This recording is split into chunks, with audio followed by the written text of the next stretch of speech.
Hello, everyone. This is Mike from SCSU TV, and I'm joined with a panel today to do a Batman vs. Superman spoiler review. This will be in the title, but just one more time, this is going to be a spoiler review of Batman vs. Superman. And I'm joined to my right by Mitch Hallock from Terrificon. Mitch, how's it going today? It's going pretty good, Michael.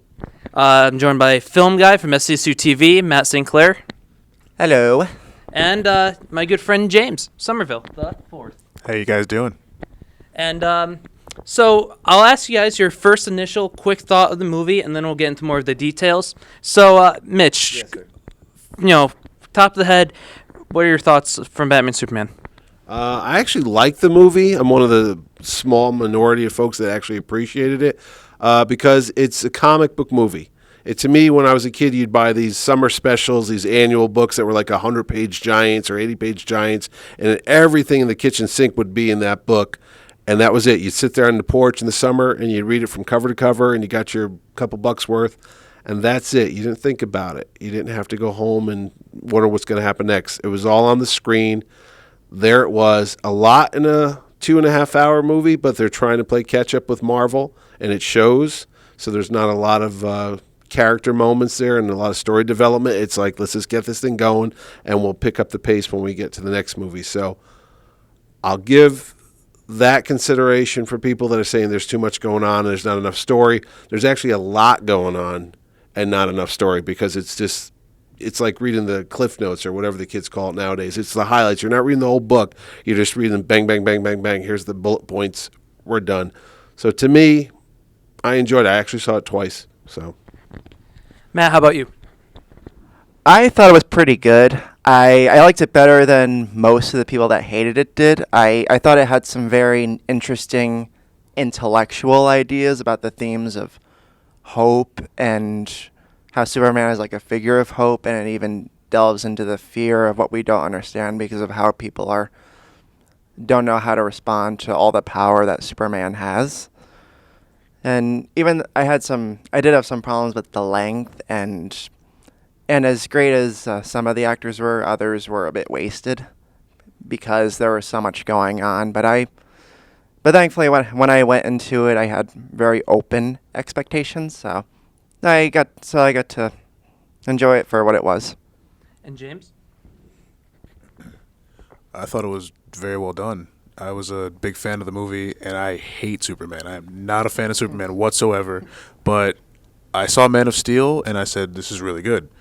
Then I looked at Man of Steel the same way I looked at Batman vs. Superman.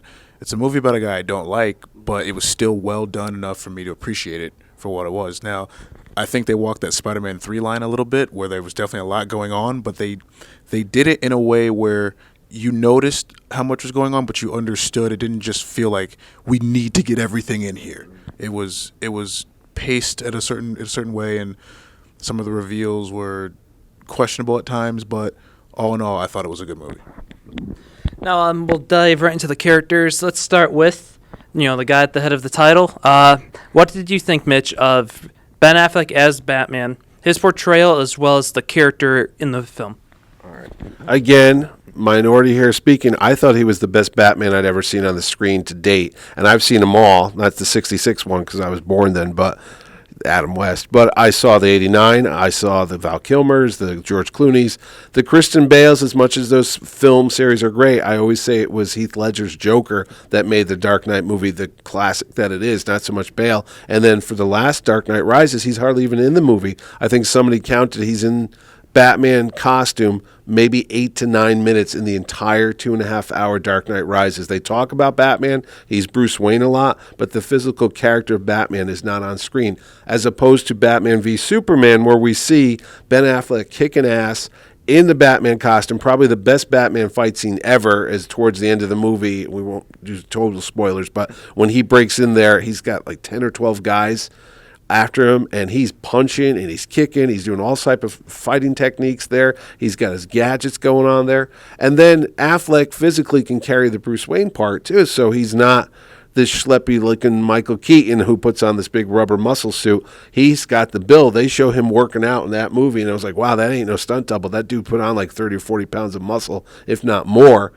So everything became believable. And, Ben Affleck is a big comic book fan. He's been a fan of Batman since he was like 6 years old, and this has been a lifelong dream for him, and you could see it come across. He didn't want to screw this up. He's not just an actor getting a payday. He's like, you know what? I'm a fan. This is what I'd like to see on the screen, so I think he brought his game, and again, best performance, had no problems with Batman whatsoever. Matt, how about yourself? I thought he was good. I know when the casting was announced, people were scratching their heads like, really? Ben Affleck? Because he's Ben Affleck. But I knew he was going to be good because he's good in everything I've seen him in. And even though he didn't physically disappear into the role, I think that's because he's such a big celebrity that it's hard to separate the actor from the part. So that was more circumstance than anything else. But I thought he captured both Batman and Bruce Wayne perfectly. I thought he was a much better Batman. And even though he made you understand why he was acting the way he was, I still was unsure of whose side I was on. James? I hate to give you a short answer, but they said everything else that I was going to say. I liked him. He did everything right. There was no complaints.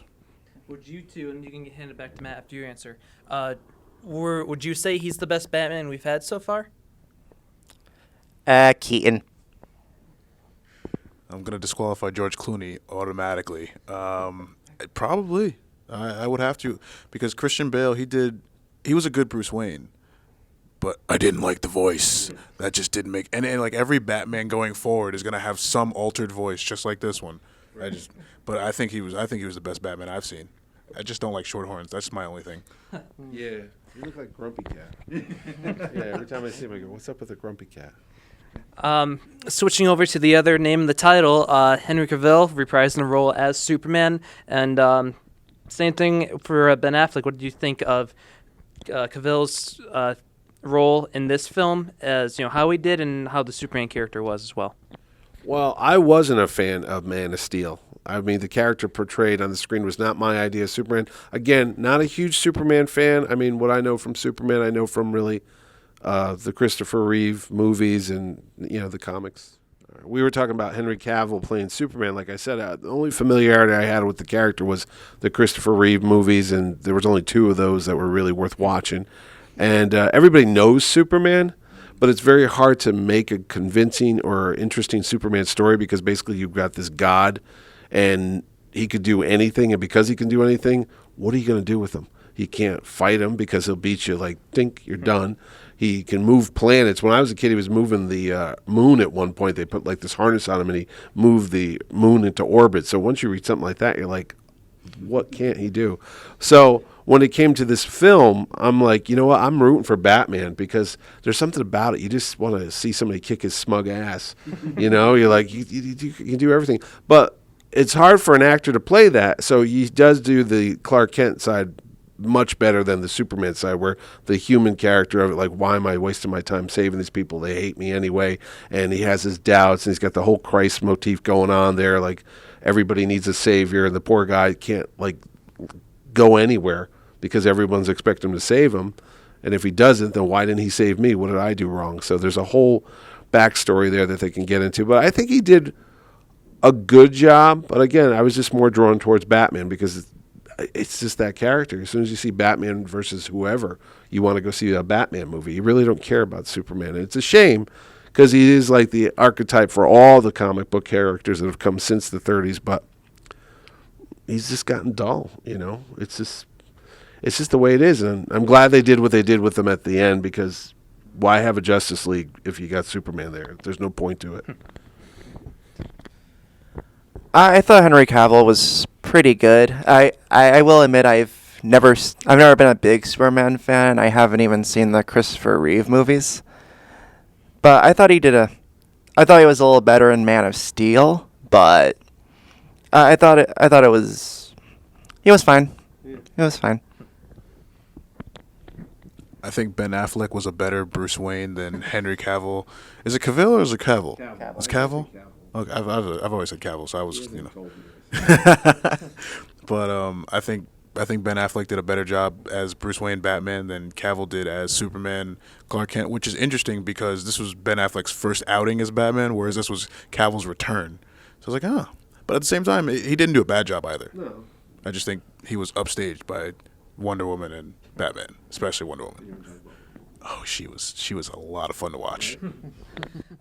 Before we get into Wonder Woman, I'm going to probably bring up the one that drew the most heat from everyone before, during, and after.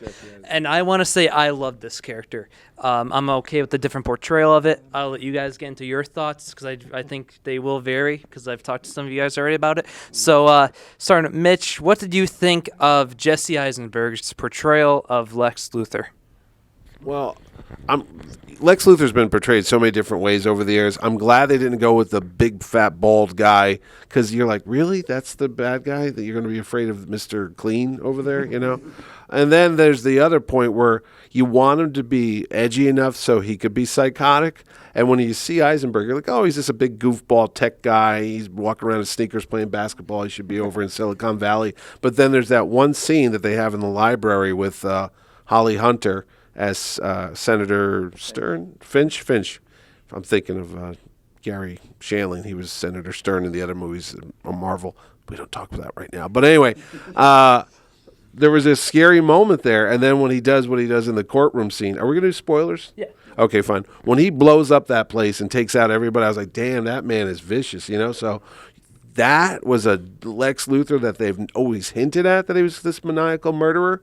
But you saw it right there on the screen. You're like, damn, this guy's something to be worried about. It's something to reckon with. So you didn't know what he was going to do. So he actually did a very good job as a psychotic, don't mess with me because I might kill you as soon as I look at you, and then I go play basketball and drink lemonade, Snapple. So, yeah, I thought his portrayal was good. A lot of folks went off on it. They didn't care for it, but they didn't really see what he was trying to do. And he was trying to play this nerdy type character who's also like serial killer. And that's hard to pull off, you know, especially when you're dealing with these big muscular Superman, Batman guys that you know they can kick his ass. So it's like, why is he a threat? But then you realize he is a threat because he is unpredictable, like the Joker. He's not physically intimidating. He's skinny and he laughs a lot, but he's nuts. And you can't control nuts. I thought nobody chewed the scenery worse than Eisenberg did. I mean, the fact that it was Lex Luthor didn't bother me. It's just that I thought the performance itself was kind of dragged down every scene he was in. And to me, it felt like a paycheck performance. He just really phoned it in. Oh, man, we're going to be different on that one. I was a big fan of Eisenberg's portrayal because he was, in a sense, the, quote, comic relief in such a serious film because Batman vs. Superman is not a fun movie. It's called Batman vs. Superman. No, it's not the Super Friends. If you're watching this and you haven't seen it yet, don't expect a fun movie. It's not fun. But he's the added levity, so to speak. He makes it fun and unpredictable, and like you were saying before, he's the skinny maniacal guy. He's playing with them on a psychological level. Right. He's like, I want you to kill Batman, and I want you to kill Superman, and if you don't, then I'm gonna kill your mother. Yeah. Really simple. And I was, it was genius. And what a lot of people I talked to about, they all said the same thing. They don't like him. He has hair. And I was like, you don't. This is how I looked at it. You have to look at Eisenberg's Lex Luthor the same way you have to look at Kylo Ren from Star Wars 7. Kylo Ren is following the single greatest villain in cinematic history. You can't upstage Darth Vader in one shot. It's not going to happen. So you have to baby step your way in. Same thing with Jesse Eisenberg's Lex Luthor. Yeah, he had hair, but at the end of it, they shaved it off. That's the next step in his evolution or maturation of his Lex Luthor. And I think, assuming that the universe continues, we will see more, and he will be an even more devious and darker character down the road. Now we'll get more of the supporting characters, and I'll go into another character that got a lot of hate from people. Amy Adams as Lois Lane in this one. Serviceable. She's there. I mean, it's not hinging on her portrayal, really. Like we said, the title's Batman versus Superman. That's really it. They're the secondary characters that just you expect to see in a Superman movie. You expect to see Lois and Jimmy and Perry White. I like how they dispatch Jimmy in seconds. Boom, I'm watching the movie with Jerry Ordway, the guy who wrote Death of Superman. We're looking at the screen. I go, was that Jimmy Olsen? He goes, it couldn't have been. I go, I think that was Jimmy Olsen. And it turns out to be on the credits, it's Jimmy Olsen. But poof. That, right then and there, if they blow off the head of the little guy with the bow tie and the Superman watch and freckles, it's not going to be a fun time at the film. But yeah, Lois Lane, she's just there. I don't know if it's the actress or just the character. It doesn't. You have these world-changing conflicts going on, these epic battles. To have your girlfriend off to the side, just really a distraction, really. You know, I mean, you got Doomsday destroying the city. Oh, hold on, my wife's on the phone, or my girlfriend's on the phone. She wants me to pick up some milk, but I really have no feeling towards her. She's just there, you know. Sure. Matt? I thought Amy Adams was good, but surprise, Amy Adams is good in everything she does, but she did a good job with what she was given. I mean, I wish she had been given a bit more to do than be just the girlfriend, but that's what sequels are for. She did her thing. She was there. She sort of was the catalyst for the very beginning, and then snowball because she went to the Middle East and they had the interview. Yeah. So after that, she was kind of just there conveniently. Oh, you just happened to find the Russian guy. Yeah. Yeah, or you just happened to get there right when Batman was going to kill Superman. Like, everything was very convenient with her after the convenient interview in the Middle East. Wow, yeah. I was just thinking about it. She get to Gotham, but then she jumped in the cab. And I was like, wow, that must not be a far drive. No, I think she took a helicopter. Well, no, did she? Oh, yeah, she took a helicopter and said head towards there. You're right, all right. Because I'm like, how did she show up there? Where'd that helicopter land? They never showed that. I mean, literally, Doomsday's making these little mega blasts going off and wiping out buildings. I mean, it's pretty choppy for a copter to come down and let her out. And she knew exactly where to go to find that spear with the kryptonite head. Maybe the guys from maybe the guys from Everything Wrong with This are going to point that out and figure that one out for us. Well, that's all right. You find plot holes even in Star Wars 7. I'm watching it the other night because it's on digital or whatever, and I'm thinking, how does Finn know they took Rey to the Starkiller base? They never say, he goes, we've got to go get my friend. I know the base she's been taken at. I go, really? What are you, psychic or something? Because nowhere did they say, we're not going to keep her on the ship and torture her. We're going to take her to the Starkiller base. It's literally not explained. So a lot of times you just have to plot holes and try not to look too close. Yeah. So we've already mentioned this character already. Gal Gadot. As Wonder Woman and, AKA Diana Prince. People say she stole the show, that entrance. I don't know anyone who saw it where the crowd didn't stand up and clap. What do you guys think, Sergeant Mitch, of Wonder Woman and Gal Gadot? All right. First off, does anyone know how to pronounce her name? Forget Cavill and Cavill and all this, or Carvel. I say Gal, but maybe it's Gal. Gaul? I know the last name's Gadot. Like it's like a French sound, like Godot. Yeah. Gadot. Yeah. Gadot. That's it. Whatever. The chick that played Wonder Woman was really good. Just enough to get you interested enough to want to see another film with her in it. They did that. That was no problem. And then when she finally did show up, you were like, yeah, this is cool. And you're right. I've saw it twice, and every time she popped up, the way the music, the electric guitar kicked in, and people clapped in the audience, and she saved Batman's ass, and everyone was like, yeah, go, girl. And that was, that's pretty much it. I mean, I can't think of anybody's had anything bad to say about her until you. Because it seems to be we got a pattern going here. So go ahead. Why'd you hate Wonder Woman? I loved Wonder Woman. She stole every scene. I cannot wait for the Wonder Woman movie next year. She was awesome. I wish, man. I said it earlier. She stole the show. See, it's hard for me to call her Gal sometimes, just because I first saw her 7 years ago in Fast and Furious when she was known as Giselle. So she's always been Giselle to me. Oh, she had a different stage? Well, in the character, she was Giselle for 3 straight movies. So I was just like, oh, she's Giselle. But she Wonder Woman, Giselle, Gal, Diane, whoever. She did fantastic. Everyone initially they were like, "Oh, I think she's a little too skinny." I was like, "Yeah, she's working out with Dwayne. She'll be fine." And sure enough, she looks perfect. Yeah. Not a bad word about her. Let's go into this is where we're gonna really hit some spoilers. The bottom of the title is Dawn of Justice. We are introduced to more future members of the Justice League. This got a lot of hate, a lot of love. Another one of those like Eisenberg.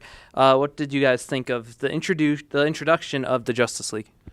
I thought it was funny how Lex Luthor was smart enough to trademark and make all their logos for him. I was like, how's that? It's like, well, I guess I'm the Flash because Lex made me. And then even the Aquaman little A thing, I go, look at that. He's got like a little logo for each one of these guys instead of a code name or like, he cares. Yeah, he's hired a whole design team and a marketing team. It's like, we're going to go downstairs. I got a guy who can run fast. So is you sneakers? No, I lightning bolt. Oh, okay. But, again, just like Wonder Woman, I thought it was just enough to get you interested in it. Though I did think the Cyborg origin was a little Saturday morning TV show kind of thing. You know, looked like it'd be on Disney Channel with the dad and the mother box exploding and all that. But it is. I like Aquaman's intro. Thought that was cool. Flash. It was all right. It was all right because I'm used to the regular Flash, Grant Gustin on TV. So as soon as you see him, you're like, I wish it was Grant Gustin because he's done such a great job every week that anybody else right now you're like. But again, no problem with it. I'm gonna see next year. And next June is it or November? I think. Is it November 20th? Well, they got to make it. I think Wonder Woman comes out early spring, and then they got the. Justice League Part 1? Yeah. Yeah, Part 1. Okay. And to add to that, what did you think of the Flash and the Nightmare scene? I didn't know if that was Flash at first because I was like, is that the Flash or is that like Metron, who's a new god? Because they showed these, they're called parademons. They were swooping down and they were picking up people and there was that dream sequence with Batman. So I'm like, wait, is he on Apocalypse? Because I saw the Omega symbol, which is the sign for Darkseid, burned into the ground. And then the soldiers were wearing the Darkseid logo. So it was. I didn't know what was going on, but then second viewing, I figured out though that's the Flash coming back in time to warn him about something's going to happen. So now you're like, all right, they're setting up for this big epic movie, just like Marvel has their Infinity Stones and the Gauntlet and Thanos. That's their Thanos. So you got to give him that. But it was hard to understand that was the Flash because he wasn't wearing the outfit. You saw it look around his neck. There was a little reddish thing, but I was like, if he was in the mask, it would have been easier to tell. But anyway, that's why you shouldn't have to see a movie twice all the time to find out all this stuff. They should give you a little bit more explanation. And the same with you guys with not only the Justice League, but the Nightmare scenes and Batman and Flash and all that. Well, I didn't know that was Flash in the Nightmare scene when I saw it. In that whole dream. So I think that's probably one reason that whole dream scene was a little confusing to me. But I do think in the scene towards the end where Wonder Woman is looking through Lex Luthor's files and sees all the future Justice League members, I thought it was a little too convenient. But I kind of knew there would be some setup for Justice League, but it didn't bother me as much as all the setup with the Amazing Spider-Man 2 with the Sinister Six movie that will never come. I don't think I want to see that. There's, in terms of the Justice and the nightmares. First, did anyone catch the Man-Bat nightmare? Was that Man-Bat? Yeah, I think it was. That didn't make sense to me. Yeah, I was like, why? I just didn't get why they put it in there. I think they could have done without it. If it's Man-Bat, that's a whole other movie now. I'm like, yeah. Maybe that's the Batman movie? Could be. It could be the Batman movie. I don't know, but like it just seemed like so. That to me seemed out of place. But everything else flowed. I like when Flash came from the future. I was like, I get that. The only thing I didn't like about the Flash was when they showed him in the grocery store, he looked like a homeless pothead. Yeah. I was like, who's that guy? I was like expecting the Flash to come in and stop both of them. Yeah. I didn't realize the guy looking shady drinking the milk was the Flash. I go, dude, better watch that guy. He's stealing milk over there. Yeah, I didn't like him at all, man. Barry Allen, okay. Barry Allen in my head's this blonde, well, not even Grant Gustin, but in the comics is blonde, crew cut, all-American, G.I. Joe looking guy. And then Grant Gustin's this skinny, little nerdy type of guy. But that was, like you said, why is this like vagrant stealing stuff? He's the Flash, more like the homeless guy, you know? But yeah, that one. I did think they did a little too many dreams, though. I mean, like, what is there, 4? There's the opening one with Batman because we always got to know how come Batman's Batman. I'm like, dude, everybody knows his parents got killed. Everybody knows Robin Hood steals from the rich. Everybody knows these stories. You don't have to show us again and again. I get it. His parents were murdered, you know? And then thank God they didn't show Superman's planet exploding again. And that, I was like, we got that part. They did the Man-Bat. They did the Vagrants. Well, the parents, that one, and then the Dark Side Dream. I thought there was another. Oh, didn't Superman have a nightmare? People are considering the Flash one a dream, but that was just really him coming back from the future. Yeah. That would be the fourth one. There was, okay, all right. There was a lot of dreams, though. But like you said, we're trying to get a lot done. They're thinking, let's just do the dream thing. And we're back alive. Yeah. Okay. Next, let's talk about Zack Snyder, who's getting a lot of hate. What do you guys think of Zack Snyder's job? Is it deserving? Did you applaud him? What's your thoughts on Zack Snyder? Zack Snyder, movie-wise, 300, love 300. Watchmen, it's watchable. Did not care for Sucker Punch. Thought it was one of the worst movies I've ever seen in my life. And Man of Steel, they look like they should have these lights on because it was filmed like with bad fluorescent lighting. He is very good at taking stills or frames from a comic book or panels and recreating them on the screen. So I will give the man credit for that, because when I'm watching that movie, 300, Watchmen, or the Batman vs. Superman, there are scenes on that screen that call to my mind exactly a panel that I had read in a comic book. So he's very good at setting up his world and making it look real. He translates the comic to the page almost seamlessly. So he's very good at that stuff. Acting wise, I don't know if he's given a great direction, because he's got a lot of technical stuff going on, like a George Lucas, where you got a lot of effects happening, so you're not really spending time with actors trying to get the greatest portrayal out of people. But he's not the Joss Whedon, because Joss Whedon has a humanistic, he's more actor driven type of thing. But I would like to see different directors other than Zack Snyder. He's not like my favorite, but that's who they chose. I don't know why, but I would actually give it to somebody else just to change it up. I think he's a little too grim for, especially Superman. I don't think these movies have benefited from having him behind the camera. Well, Zack Snyder is usually hit or miss for me. I thought Man of Steel was pretty good. I wasn't the biggest fan of Sucker Punch either. And I loved the Dawn of the Dead remake he did. And 300, I thought was very good. But I would agree with Mitch. I think they should get someone different. One name that I would get is one director I would get, his name is Joe Cornish. He did the British film Attack the Block, which stars John Boyega, which is that one was it's a low budgeter, but when you watch the film, you wouldn't really you wouldn't notice it, and it's pretty actor driven. It focuses a lot on its characters, and it uses its aliens versus human beings conflict as a metaphor for the inner city versus the upper class or the outer city. So he is a name I would consider. I'm not necessarily opposed to Snyder coming back to do another one. I like what he's done with Superman just because it makes me like the character, and again, I hate Superman. Yeah. But is it Zack Snyder's vision, or is it that Warner Brothers wants it to be done a certain way and he has to play within the confines of their rules? Because I'm not really too clear on that.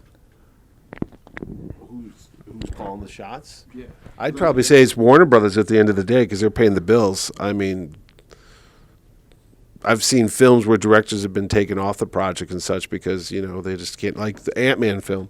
Marvel and Disney's calling the shots in that one. And Peyton Reed, was it, that begot the movie? But the first one that made it, I can't think of his name right now. He was not the original director or writer, and he worked on it for years. And they said, you know what, this isn't going to fit our plan and our vision and how we want to market this film. So they got rid of him and replaced him with Peyton Reed. I can't think of the first guy's name, but Edgar Wright. Edgar Wright. That's right, Edgar Wright. And so sometimes you wonder how much influence the director has nowadays, because it's such a big business, especially a movie like this. It costs $280 million or something like that. That's not money to sneeze at. They want their return. This is an investment, and you got a bunch of stockholders who want $1 billion box office. They don't really care about someone's artistic vision. They're just looking at the bottom line, sadly, but that's what happens when you're dealing with billions and millions of dollars. So I don't think Zack Snyder, I think they let him do what he wants to a certain point, but then they bring it back and test audience says it's this or that, so go back and film it again and give them what they want. So they give him free reign to a point, and then they pull the chain back a bit. About what you said about Zack Snyder trying to fit to the the studio's vision in order to see a return. It reminds me a lot of the Josh Trank situation with the Fantastic Four, where he was meddling with the studio because he wasn't sure how to handle such a big property, and that's probably the big reason why he's not only having trouble getting work, and but why it was such a huge flop at the box office. Shows how you gotta play ball in Tinseltown. So we got one more question then we'll do our overviews and grades. Doomsday, and once again, spoilers if you're for some reason just tuning in. Death of Superman and Doomsday was incorporated in this. How do you guys feel about that whole how that was portrayed? Well, I didn't even see that coming. And I was sitting next to the guy who wrote and drew those books, and he saw the preview in New York, so he was there with all the actors. He saw Affleck and Cavill and the Jesse Eisenberg. He was talking to him. So he saw it on Sunday. And he and I went Thursday night to see the premiere here in Milford at the IMAX, but he didn't tell me the ending. So I just kept thinking it was going to be the Frank Miller Batman versus Superman story. That's all I could hear about, and that's all I saw on the screen. Never, ever put the two together. And again, like you said, spoilers alert, it literally ends just like the death of Superman, and figure out what happens, the death of Superman. And I'm like, wow, didn't see that coming at all. So the fact that nowadays that you could be surprised in a movie with everything that's out there on the internet, and they tell you every story, every bit of dialogue before the movie comes out, that was a surprise.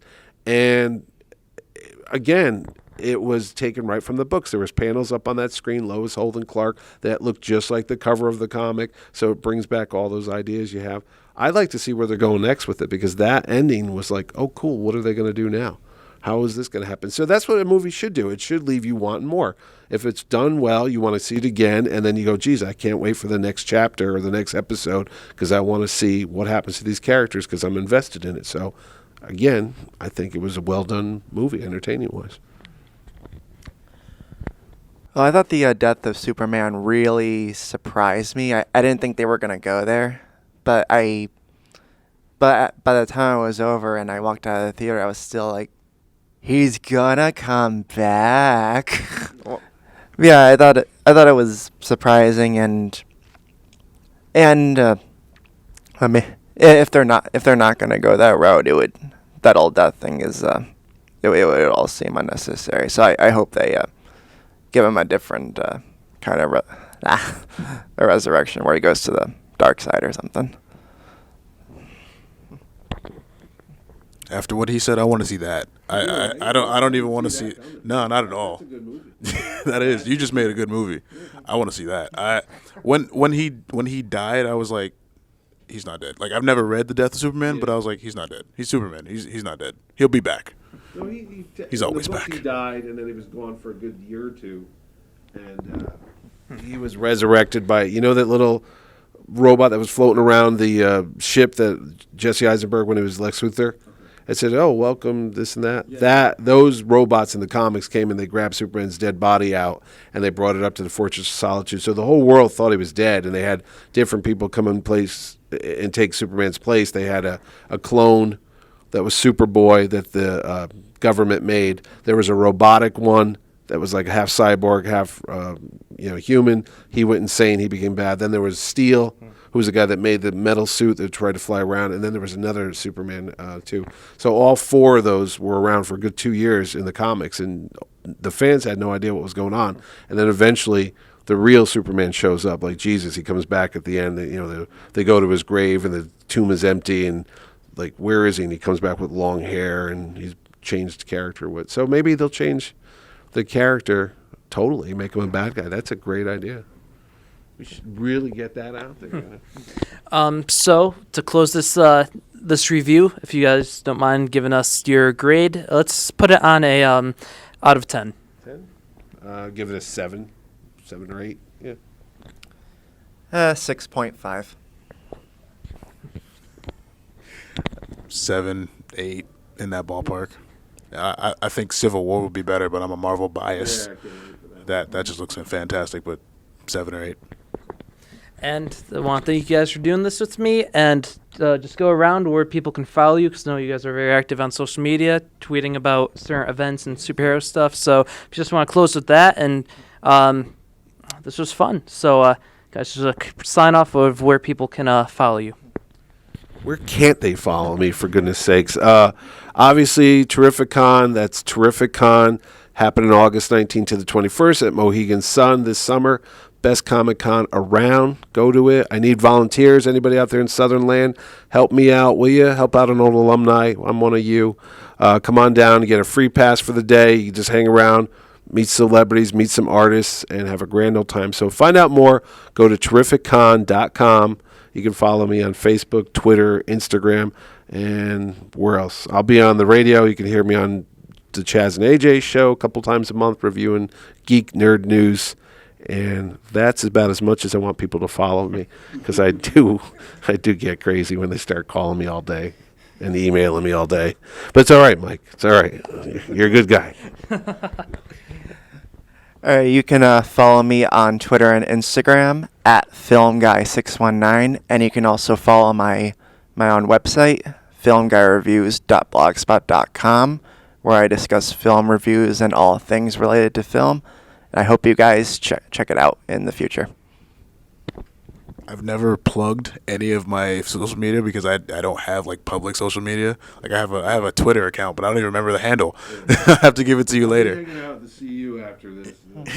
Yeah, I'll table to the left. I'll be around. I'm in Connecticut. I'm all over. Yeah, it's a good time. Well, that's it, everyone. This is Mike the Beast92 on Twitter, also the face and voice of Southern Connecticut State University. Have a super day. Go out and see the movie again. If you haven't, go out. Well, you probably shouldn't see it. Now you have spoilers. So now go see it again. Take what we said into factor and have a great day. Go to Terrificon. Follow these guys on the medias, and you will have a very fun time. This is Mike, the face and voice of Southern Bendtsen, signing off.